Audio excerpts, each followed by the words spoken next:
Here we go to our ring announcer for the official fight announcement. MCF Amateur Lightweight Division, and it's brought to you by Time Saver and UFilm. Introducing first, fighting out of the Russ Jones Law blue corner, this freestyle fighter stands 5'11", weighed in at 156 pounds, holding an amateur record 16 wins, 13 losses. Training out of Skywalker 101 Boxing Academy in fighting out of Omaha, Nebraska, Rex, the Pitbull Littell. His opponent across the cage, fighting out of the top tier red corner, is a wrestler standing 5'9", weighing in at 156 pounds, holding an amateur record 6 wins, 6 losses. Training out of top tier MMA and fighting out of North Platte, Nebraska, Magic Mark Cooper.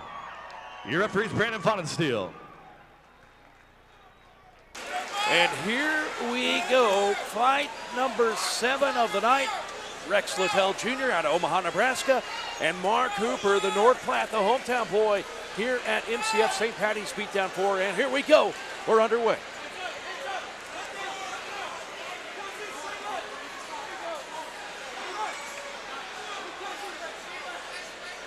We've got Rex as a southpaw, so it should be interesting for Mark Cooper.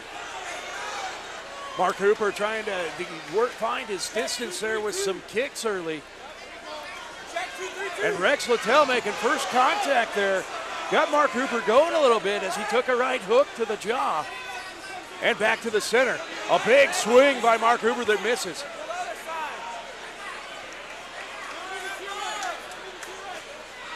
Nice kick to the body, and the referee is going to say it was low. And Mark Cooper acknowledges maybe a little low on the kick there, as Rex Littell Jr. will have up to 5 minutes to recover from the low blow, or until he's ready, as the referee sends them to a neutral corner. Mark Cooper again inadvertently with the kick, but again we saw Mark finding his distance there, Megan, with the kicks. And then we saw first contact by Rex Littell, and that seemed to kind of get Mark Cooper going and woken up a little bit here in round 1. Unfortunately, the action came to an abrupt stop with the low blow. And we're back underway here. Mark Cooper in the blue trunks, Rex Littell Jr. in the black and white trunks. And again, a leg kick to the thigh by Mark Cooper. A nice straight shot right up the middle by Mark Cooper, returned by Rex Littell Jr. though. But Rex trying to find his distance. Good overhand left there by Rex. Both fighters feeling each other out, but you see Mark Cooper continues to work that inside leg kick, Megan, trying to take some stability away from his opponent. That's a nice shot by Rex Littell Jr. Comes in with 2 quick jabs and follows it up with a right hook. Mark Cooper appeared to be unfazed, though, by a nice shot to the jaw. Rex trying to find the range there with that right jab.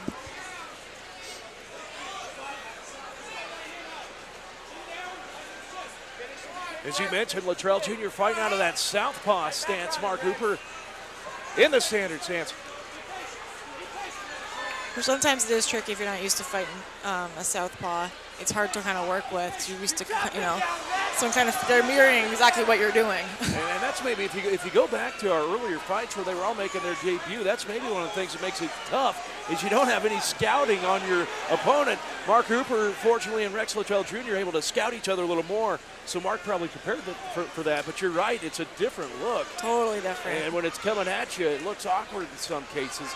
So far, Mark Cooper using those leg kicks, though, to kind of keep Rex Littell Jr. back off him. Which is smart, considering Rex is a lot of, he trains with Dan Molina, who's a boxer. So I don't think Mark wants to get him too close with Rex. For sure. And like I said, sure. Oh, my gosh, a nice 1-2 by Rex Littell Jr. as the left hook lands on the nose of Mark Cooper. Get out of Rex, he's tired. Again, Mark Cooper seemed to wear that punch pretty well as we go to 10 seconds left in round number 1. And this has been a pretty even round number 1 between Rex Littell Jr. and Mark Cooper. And there we go, round number 1 in the books. I'm glad I don't have to judge that one, Megan, because it went back and forth. That's right, it was kind of a back and forth round. I mean, no real clear, winner of that round. I don't even know who I would give it to. Boy, I might have to give the slight edge to Rex Littell Jr. as he was able to land some more significant strikes, I think, in that round. Mark Hooper, more of a defensive round number one, I thought, for him, using the leg kicks to try to keep Littell with that striking ability that you mentioned off of him. But Mark Hooper, in my opinion, going to have to pick up the action here in round number two and maybe drive it a little more to Rex Littell Jr. But again, Rex Littell Jr., you can tell the striking game is well-toned. Still on the card tonight. Coming up right after this, we have the MCF Amateur Heavyweight Championship. Jason Wyndham, a North Platte boy fighting out of Phoenix, Arizona, will face another North Platte boy. That's Great Erdman. And we talked earlier, Megan, the thing that makes this fight interesting is these guys know each other. They've trained with each other. They wrestled against each other, with each other on the same team in high school. So it should be an interesting one for that MCF Amateur Heavyweight Championship. And here we go, round number two. Rex Littell Jr., Mark Hooper underway. Hooper in the blue and white trunks. Rex Littell Jr. in the black and white trunks. And again, they go right to the center of the ring and begin sizing each other up and finding that distance. Rex Littell Jr., obviously the busier striker in round number one.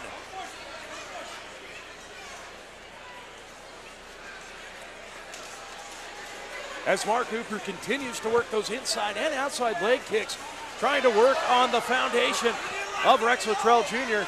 An attempt at a spinning back fist there that didn't land. Those leg kicks after a while will wear on you. Yes, and they it will. Does hurt. If you've ever had a Charlie horse, you imagine that over and over and over again times 10. Yeah. Yes. Purple slug bug isn't quite the same as the kick to the thigh. Again, handsome Mark Hooper in the blue and white trunks against Rex the Pitbull Littell. Littell fighting out of Omaha, Nebraska. Mark Hooper right here out of North Platte. And again, Mark Hooper busy on the leg kicks.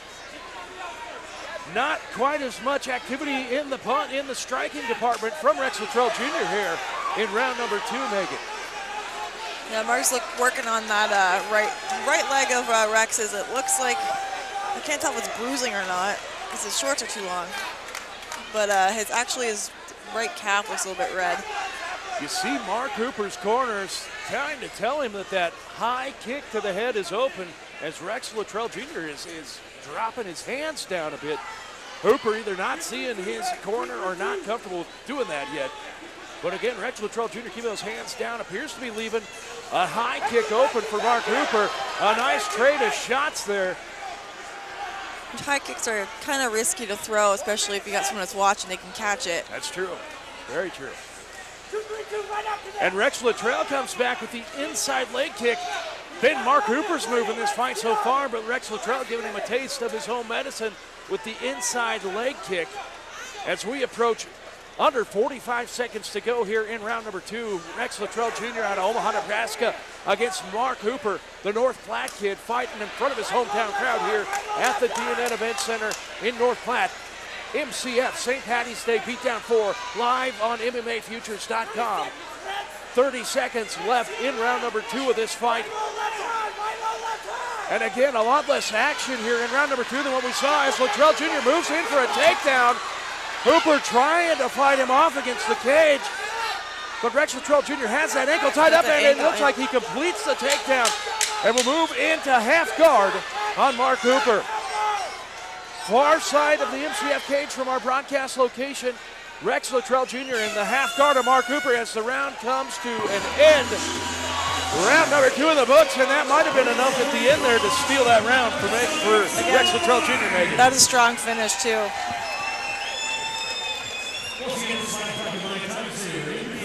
Again, you never know what the judges are going to do in an MMA bout, but it appears to me that Mark Hooper may be in that must-win situation here going into round number three. Neither fighter real active in round number two, but I would say that takedown at the end by Rex Littell Jr. might have been what he needed to get the judges in his favor in that round. That's true. It's always hard to see what the judges want or what they're looking for, which is why you should, never let it go in the hands of the judges and always try to finish. Now, during the intermission, Nathan Rogers will be on the air to talk to Dwight Joseph, who is a gray hat and a former MCF champion. So we have that to look forward to during the intermission. That way you're not listening to dead air for 15 minutes. And that way we have time to go potty. And I can use the bathroom because there's a long line for the ladies' washroom. Round number 3 about to begin here between Rex Littell Jr. in the black and white trunks and North Platte's own Mark Hooper in the blue and white trunks. Again, the first 2 rounds fairly even. I may give the slight edge to Rex Littell Jr. in both round number 1 and 2. As we go into round number 3 here, again, the fighters taking the center of the ring. I think Mark has to do something pretty crazy here to get the round. I'm with you. Mark Hooper may very well be in a must-win round number 3, a must-finish round number 3. He may need a knockout or a finish here to win this one against Rex Littell Jr. Ooh, a high kick just misses to the head of Mark Hooper. And you can bet Mark Hooper felt the breeze of that one go right by his nose, maybe.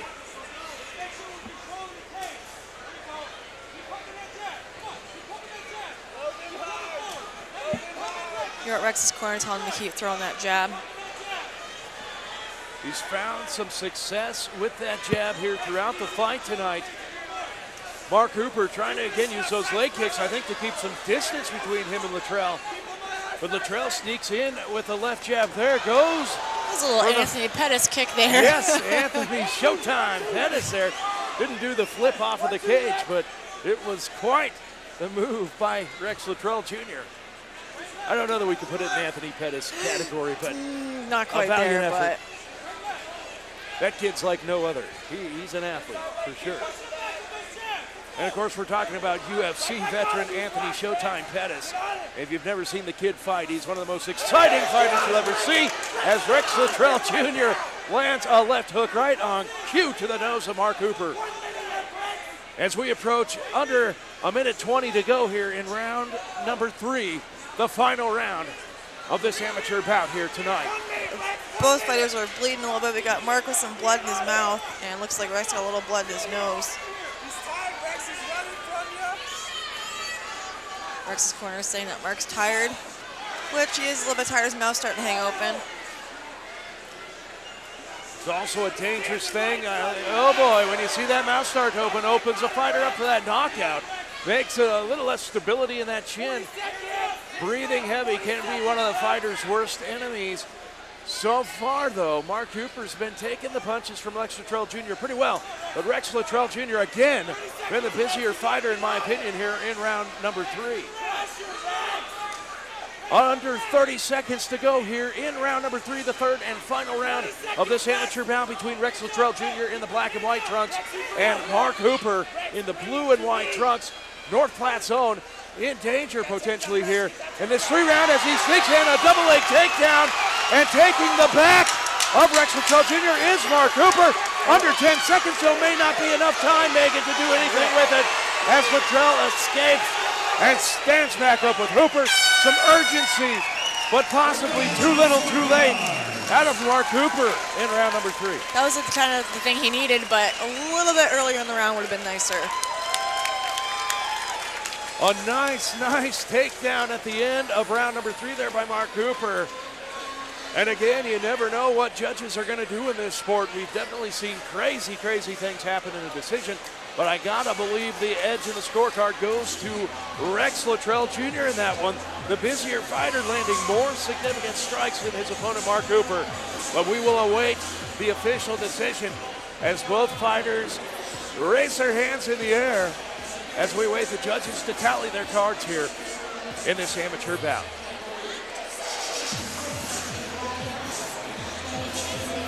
Again, coming up next, our MCF Heavyweight Amateur Championship. Braden Erdman from North Platte and Jason Wyndham, a North Platte boy fighting out of Phoenix, Arizona, will square off for that championship. As again, we wait for the judges to compile their scores and reach a decision here in this battle between Mark Hooper and Rex Littell Jr.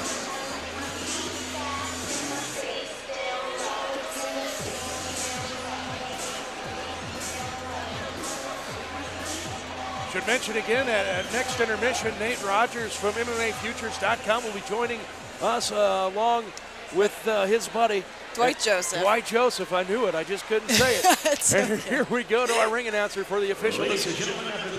Amateur MMA, we go to the judges' scorecards. Judge number 1 scores the bout 29-28 Littell. Judge number 2 scores the bout 29-28 Hooper. Judge number 3 scores the bout 29-28 for your winner by split decision, Rex the Pitbull